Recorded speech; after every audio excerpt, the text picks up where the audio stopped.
The road to Fairy Meadows is a legend, carved into the face of Nanga Permit. It's a treacherous one-lane dirt track with a sheer drop of thousands of feet. They call it one of the most dangerous roads in the world. I'm Adam Reed, and a year ago, I was just another American tourist with a camera and a thirst for adventure, standing at the base of that very mountain. The sun was already dipping low, painting the sky in shades of orange and purple.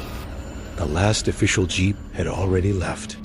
The locals at the Raycott Bridge told me it was too late, too risky to go up. But I was stubborn. My entire trip had been planned around seeing the sunrise from Fairy Meadows. I wasn't about to spend a night in a dusty guest house at the bottom. As I was arguing with a guest house owner, a battered old jeep rumbled to a stop nearby. The driver, a man with a weathered face and eyes that seemed to hold ancient secrets, leaned out. He had a thick gray beard and was wrapped in a traditional shawl, despite the mild evening. "Fairy Meadows?" he asked, his voice a low rumble. I nodded eagerly. He quoted a price, a bit steep, but I didn't care. He was my only chance. "Get in," he said, gesturing to the passenger seat. "We must hurry.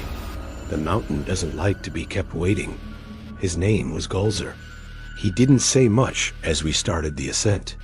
The jeep groaned and protested, its tires kicking up dust as we navigated the hairpin turns. The view was breathtaking, but my stomach was in my throat. To my right, a rock wall. To my left, nothing but a terrifying expanse of air. I tried to make small talk, asking him how long he'd been driving this route. "Longer than you can imagine," he replied, his eyes fixed on the narrow path ahead. There was a strange stillness about him, an unnerving calm. The air inside the jeep grew colder, and a faint, earthy smell, like damp soil after a heavy rain, filled the cab. I dismissed it as my nerves. I was just tired and anxious. I pulled out my camera, wanting to capture the last of the light. As I framed a shot, I glanced at the side mirror, and my blood ran cold. The driver's seat was empty. I whipped my head to the left. Gulzer was sitting right there, hands firmly on the wheel, his gaze unwavering. My heart was hammering against my ribs. I blinked, convinced I was hallucinating. I looked back at the mirror. Empty again. But he was right next to me, a solid presence in the growing darkness. "Something wrong?" he asked, his voice cutting through my panic. I just shook my head, my throat too dry to speak. I told myself it was the altitude playing tricks on my mind. We continued to climb in silence, the engine's roar the only sound. Then he started to hum. It was a haunting, melancholic tune, a melody that seemed to carry an immense weight of sorrow. It seeped into my bones, filling me with a profound sense of loss that wasn't my own. Suddenly, the jeep's headlights flickered and died. We were plunged into absolute darkness, save for the faint starlight.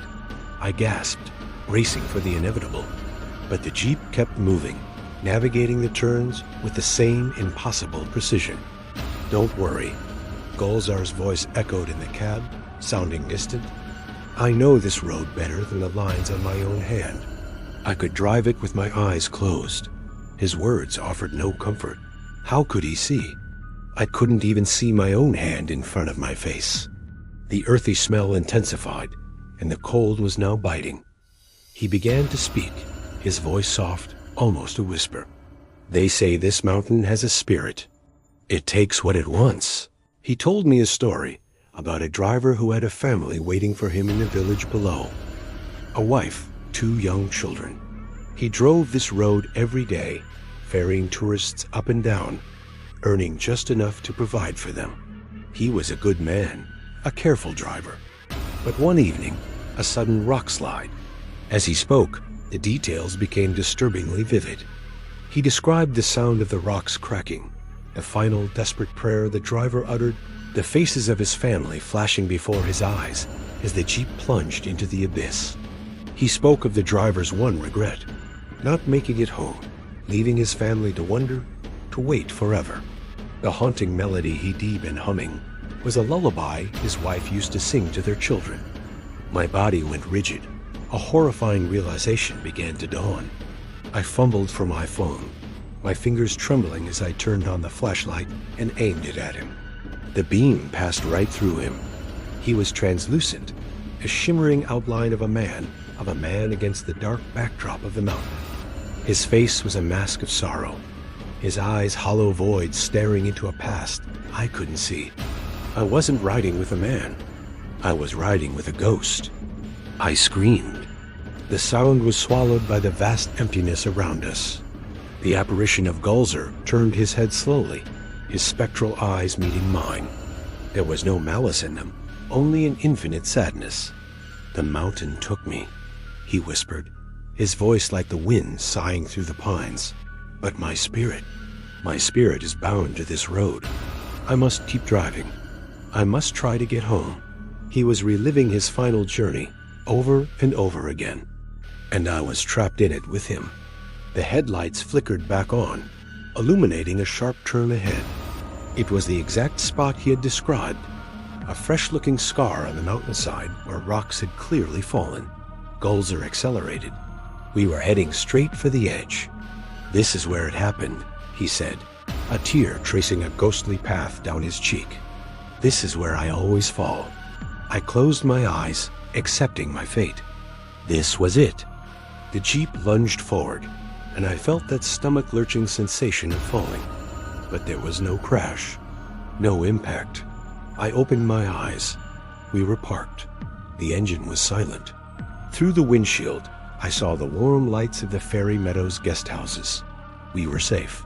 I turned to the driver's seat. It was empty. The door was slightly ajar, creaking in the wind. The cold was gone, replaced by the crisp mountain air. On the passenger seat, where my bag had been, lay a single wilting alpine flower.